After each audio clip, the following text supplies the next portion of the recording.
Hey everyone, this is Matt. Today I'm going to be talking about styled components. So this demo assumes that you're familiar with React and some of the existing ways to do styling with React. You have your inline styles, you have your CSS classes that you put on your elements. But we're going to talk about why would you want to use styled components and then go through some examples.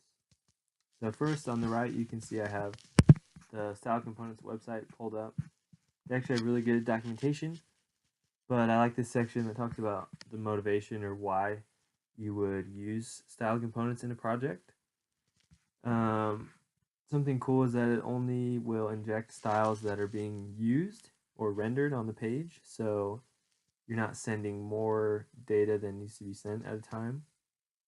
I really like the dynamic styling, so these have the concept of props instead of having to do like a bunch of classes that you're toggling, so that's super nice. And then sometimes you just have like a mystery style that you can't figure out where it's coming from. Styled components kind of eliminates that because your styling is scoped to your React component. So in my code over here, this is just a create React app project. You can see this is the default page over here. And this is the code for that. So on the left, that's the CSS that's showing up. And then here's what's being rendered. So we have this outer div and the header with our spinning image and this paragraph and a link. So this is all using CSS classes out of the box. What I've gone ahead and done is converted that to using styled components. I did that before the video just to save time, but let's go ahead and just dig in. I think it's pretty intuitive once you see how it's working. So here's our component that's being rendered.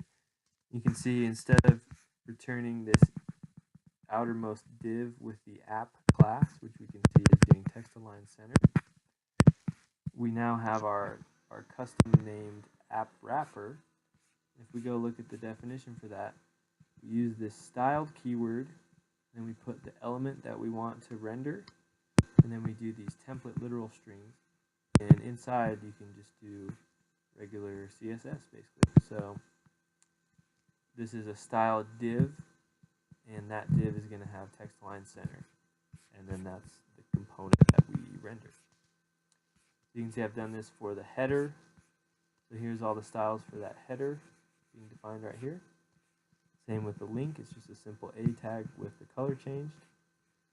With the animation on this image over here, Styled Components has this keyframes that you can import.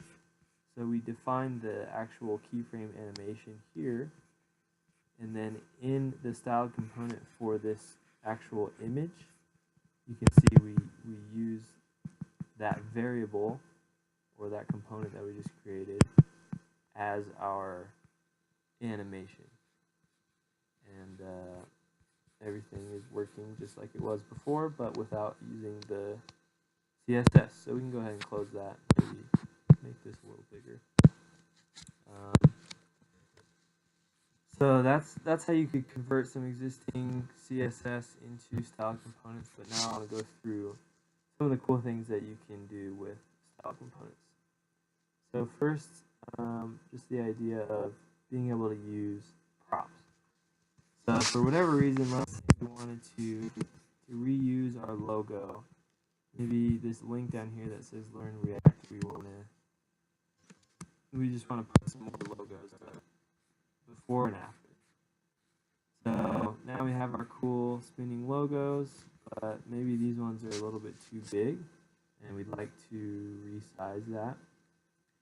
So a really easy way to do that, we could create a prop that we call small and just pass it to our component, and then we can use that with some logic up here. So right now these all have a height of 40 vmin, so we can actually get our props, and we can say something like, if they pass small, then let's go ahead and make this 5 instead of 40. Otherwise, we will default to 40.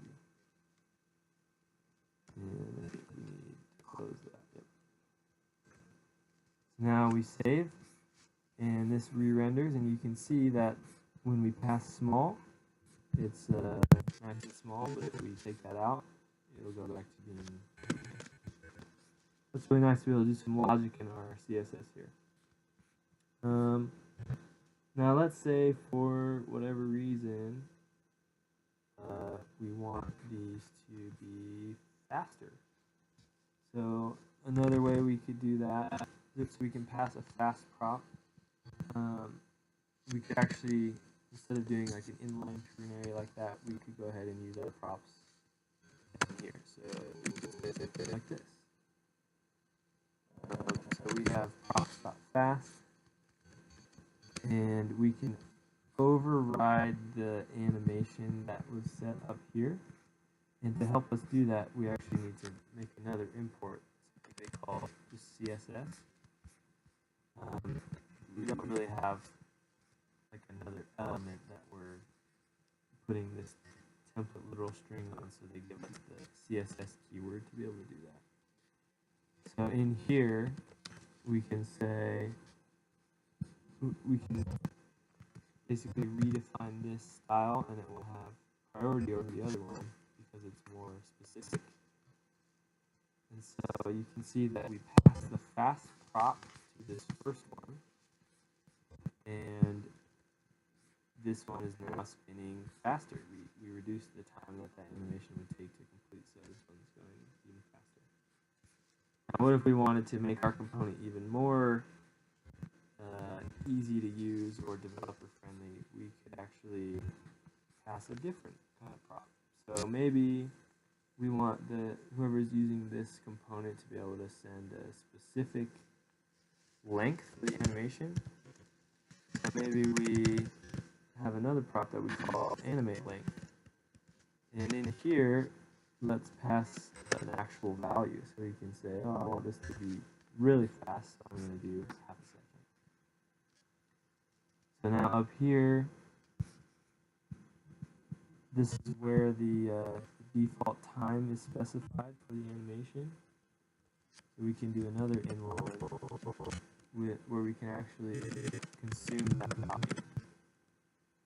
So we can say, if they pass the prop animate length, let's go ahead and use that value. And if not, then we can default to 20 seconds.